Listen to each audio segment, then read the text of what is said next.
इस टॉपिक का नाम है स्टेमन, माइक्रोस्पोरेंजियम एंड पोलन ग्रेन। जैसे कि हम जानते हैं जो फ्लावर की मेल रिप्रोडक्टिव यूनिट होती है वो स्टेमन होती है, और स्टेमन बेसिकली एंथर और फिलामेंट से मिलकर बना होता है।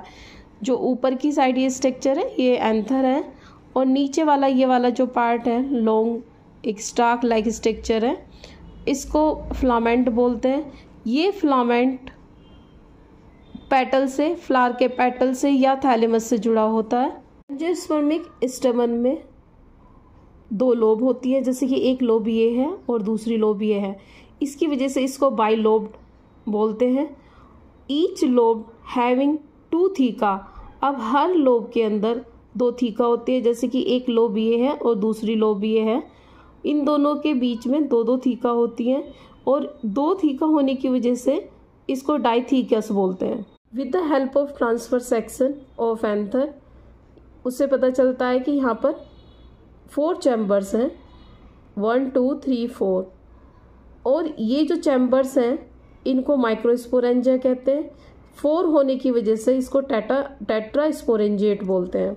It's mean each lobe consist 2 chambers.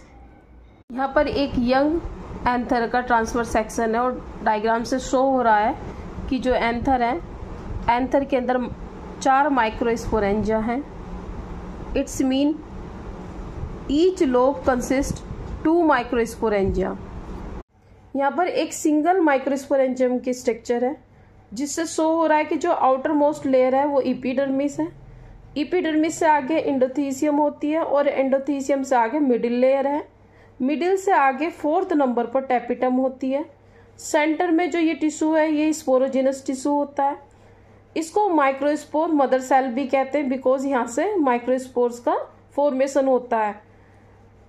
यही स्पोरोजिनस टिश्यू या microspore mother cells after meiosis division, spore mother cell से आफ्टर मियोसिस डिवीजन जो पोलन ग्रेन बनते हैं वो टेट्राड फॉर्म में बनते हैं। यानी कि एक माइक्रोस्पोर मदर सेल से जो माइक्रोस्पोर्स हैं वो क्लस्टर्स में बनते हैं, और एक क्लस्टर में 4 माइक्रोस्पोर होते हैं, जिसकी वजह से इसको टेट्राड बोलते हैं।